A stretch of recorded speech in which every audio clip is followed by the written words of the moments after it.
Hi, everyone out there. I'm Lauren Cadillac with Cadillac Law. Before we get into business, and as always, please look down, click like, subscribe, hit the bell, share it, make a comment. Today, we are going to talk about property tax lawsuits. So, property tax lawsuits occur when a property owner has not paid their tax bill. Usually, it's not the day or the year they haven't paid. Typically, you're going to see the property tax lawsuit is not going to occur until about, a couple thousand at least has gone unpaid. And on some properties, that could be, years worth of taxes. Some properties, that's, a year, but many properties, that's many years worth of taxes. So oftentimes, folks will receive a notice that there's a lawsuit for a piece of real estate that they actually didn't even know they had an interest in. Or they remember, oh yeah, I might have an interest in that, but no one ever did anything. So here in my role at Cadillac Law, one thing we do is property tax lawsuit defense.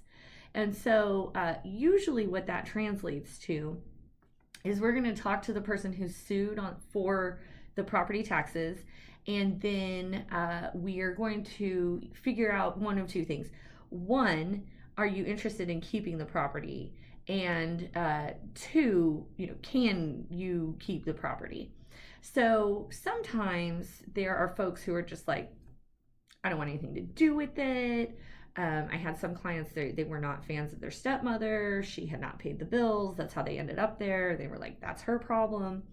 So what we did is something called a disclaimer of interest, and they disclaim their interest. We record that in the deed record. That gets them out of the lawsuit, but it also washes their hands of the property. So they're not going to be able to go back and say, oh, well, that was my property.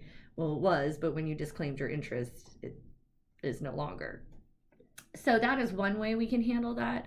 Other times I have folks who maybe they're one of two heirs or they're the only heir and they want to keep the property. They can maybe afford to get a loan or pay off the tax burden in cash. So then my job is typically to figure out how to resolve the title issues to get the title into just their name from usually whoever's deceased, and make sure that if they're paying those taxes, they are going to receive the property. I will let you know that if you buy a property at a tax sale, if it was a homestead at the time of judgment, there is a 2-year right of redemption. So if I'm living in my house, maybe I'm elderly and I forgot that I have to pay a tax bill, I lived there for a couple years, this whole lawsuit goes on, I still don't know, maybe. Then there can be the judgment and someone can buy the judgment. But let's say by the grace of God, my child comes in and says, oh no, mom, what's going on here? I can call, and in this scenario, I'm a little older, so my child's going to do it with me, but I can call and say, okay, I want to redeem the property. And so I have to pay then everything they paid and, anything they've incurred. And I have 2 years to do that and buy that property back, so to speak, for whatever was owed or unpaid.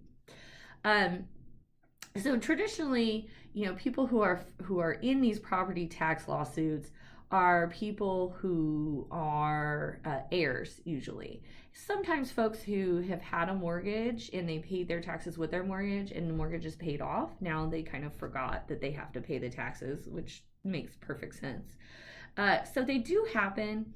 If you're getting sued on a property tax lawsuit, you have options, and that's where you would call us. So our number is 972-845-1200. I hope you learned something today, at least something, and I appreciate your time. Have a good one, and we will talk with you again soon.